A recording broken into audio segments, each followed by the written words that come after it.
Hi guys, welcome back to my channel. Yeah, it's me, your girl Intentional Favour. Thank you so much for tuning in today, and yes, I am back again with another bang.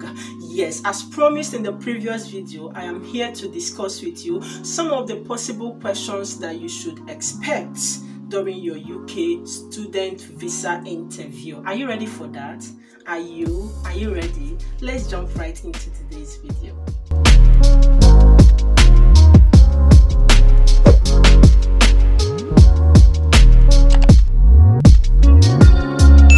So now, talking about the possible questions, the first thing, of course, in every interview, and of course in this particular one that you'll be asked, is your bio data. Talking about your name. So what's your name? What's your date of birth, and where were you born? So maybe if you were born in US, if you were born abroad, or wherever, you mention where you are born. So you can just tell them your name, your full name, of course, and make sure that every name, your answer, of course, is what they are seeing, because they want to confirm that they are talking to the right person. So confirm your name. It's more like a confirmation of your name, your date of birth, and where you are born. So even if you are born in any part of Nigeria, of course, you cannot just say I was born in Oba or something. You don't know where is Oba, so you can say I was born in Oba in Anambra State, Nigeria, or something. You know, that kind of thing. Just give a smart answer, okay?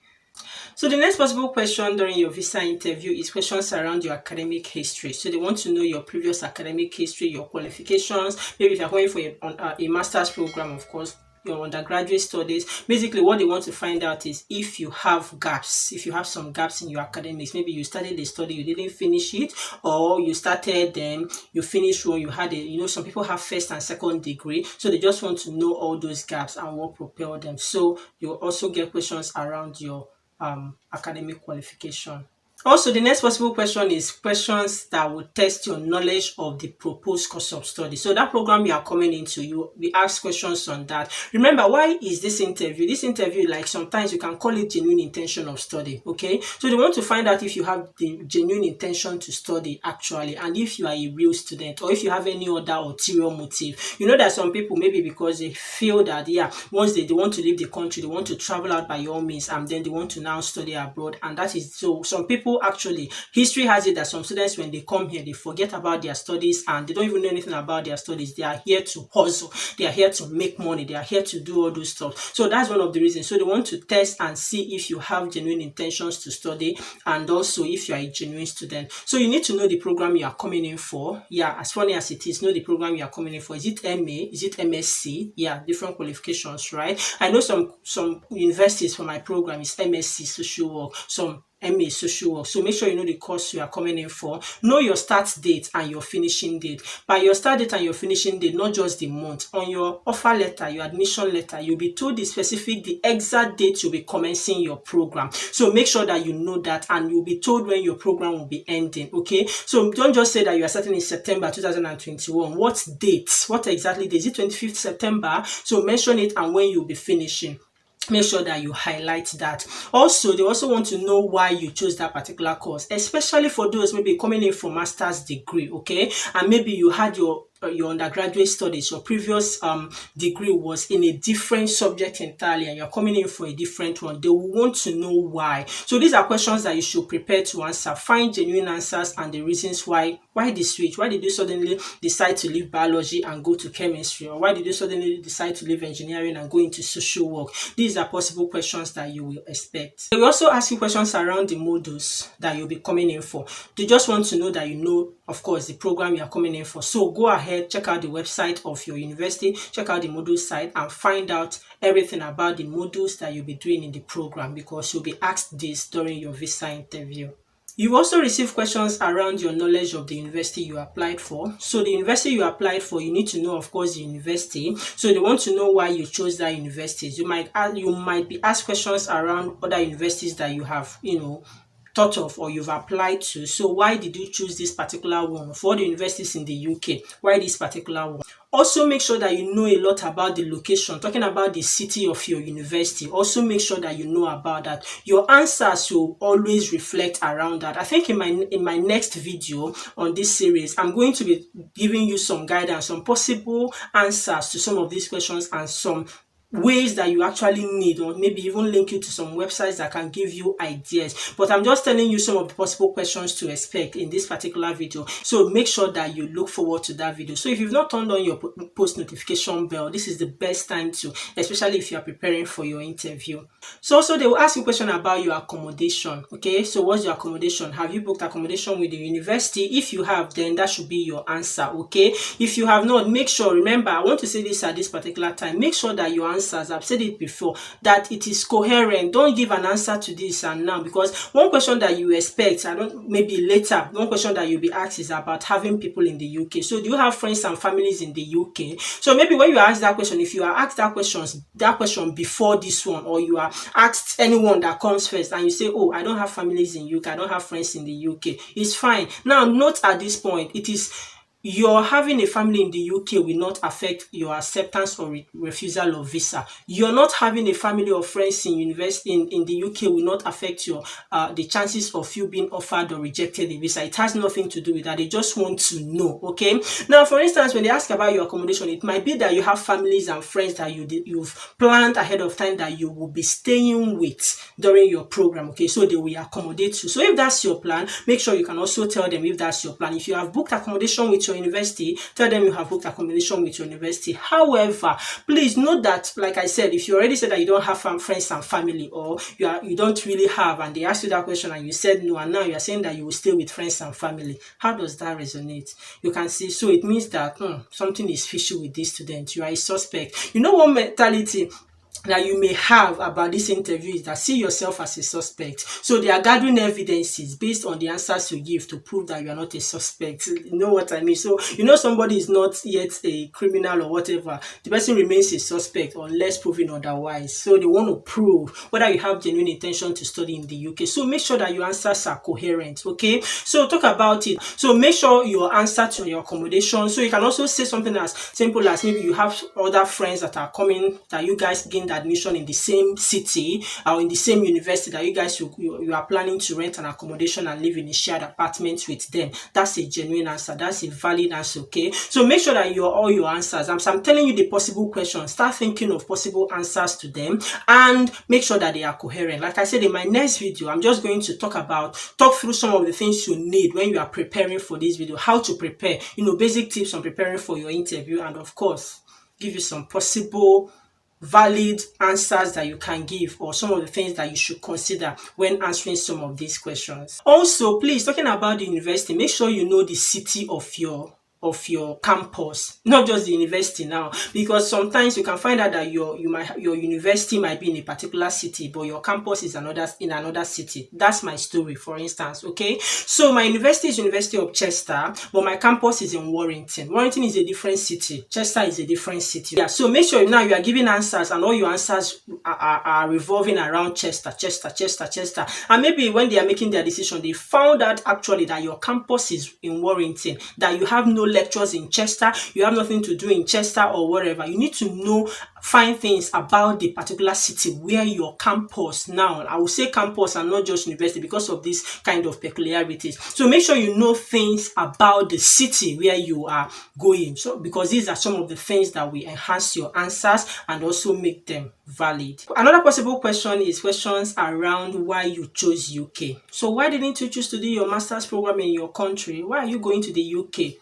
So find an answer to that. So why UK and maybe not other countries? Of course, there are so many countries. You have Canada, you have US, you have Australia, you have Germany. Why of all these places, what have you chosen? So it's not really enough for you to say, yes, my country is this, my country is this, UK is better. Okay, it's not only UK. Why didn't you choose US or something? Just, say nice things about UK, why you choose to study in the UK. You also get questions around your immigration history. So they want to know if you've traveled out before. Have you been to the UK before? Do you have breaches in your immigration history? Maybe your visa expired and you didn't go back immediately and all that. That is why it's important. Think about the future when you are in the now. Okay, don't just live at the now with no plan or thinking about the future. So all those things, they will come into place because maybe I don't know your country. Maybe your country, they are not good at keeping records. These developed countries, especially the UK, they are good at records. So they will have all this in their record. Of course, you cannot even deny it. You cannot even lie. But they are going to ask you if you've been to UK before. Have you traveled? And maybe you are like someone, you've not even left the shores of your country. You've not even been in an airplane. Well, that's my story. So there's nothing to be ashamed of. All right. So they're going to ask about your immigration history. If you've, maybe been sent back. Maybe if you've been sent back. I don't know. That's what it's called now. If you've been deported, yes, from a country, not necessarily UK. They just want to know if you have any history with any country of visa denial, rejection, or deportation, and all that. And of course, if you've been to a country, for instance, if you've been to the UK, you need to tell them why you came to the UK. So maybe you came to visit your friends, you came on a tourism visa. No, you came with that visa, or you came with a visiting visa, or you've come previously to study and you went back. So they will ask you questions. So why did you go back after your studies? So if you remember, if it's UK, definitely they have all this in their record. So you can tell them, oh, why you went back to your country and why you are coming back now. So it depends on all these questions. Sometimes can depend on the answers you give. So the interviewer might now have to ask you some questions to get clearer picture. And of course, you will get question on funding. All right. So who is funding your program? Are you coming on scholarship? So if it's a scholarship body, if you have a body that is sponsoring you, tell them you are here on scholarship. Make sure you know the name. Make sure you name of your sponsors. Make sure you know the name of your sponsors. Then if it's your family that is sponsoring you, tell them it's your family, your parents, or whoever that is sponsoring you. If you took a loan, if you are confident, also tell them you took a loan to sponsor yourself, whatever it is. But they want to know about your funding. They also want to know how you will cope, maintain yourself. What's the plan about doing all these things? So maybe if your family is sponsoring you, you can say that yes, they are sponsoring you and they will take care of you all through that time. And of course, please don't feel shy or whatever to mention the fact that you can also support yourself, that you know that you've studied, that you've carried out your research, and you are aware that you can work and study as a student in the UK. But also make sure that you tell them that you know that it's 20 hours per week during term time and all those stuff, that you can also do that to support yourself. But your main sponsor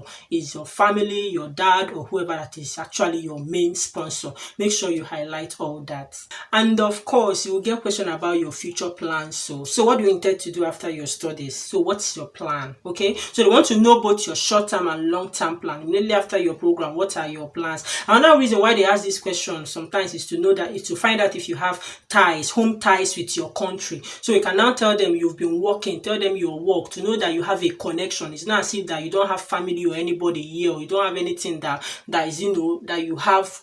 You are not tied to your country, you are running away and all that. Do not make that you just want to go there and do all these things and not necessarily to study. So tell them your future plan after your studies. What's your plan? And I think it's easier now, to be honest, with the current improvement in development in the UK, that students after studying, you have 2 years post-study visa to work. Come on, yes, tell them that you are aware currently that in the UK, after your studies, that you can stay for 2 years to work, that you actually want to utilize that, you want to make use of that opportunity. So after you're studying your program, that you also want to maybe work in the UK and all that. And if that's not your plan, maybe you don't even plan, you just, maybe your company or whoever is sending you to study. Of course, if you're on scholarship, of course, your scholarship will tell you that once you are studying, you are coming back. So if you're on scholarship, don't tell them that you stay and work, because some of these scholarships, especially Chevening, Commonwealth, that are well known, they know that the agreement is for you to go and learn, then go back to your country and develop your country based on what you have learned. So don't come and tell them that you will stay and work, because that they know some of these scholarships. I don't know if you understand what I'm saying. So tell them your plan. So if you are on scholarship, such scholarship that the agreement is that once you finish your program, you are going back. Tell them your plans, how you intend to work, maybe apply to international organizations based on your days, that after studying that's actually what you want, why you wanted to study in the UK, that it will give you opportunity, because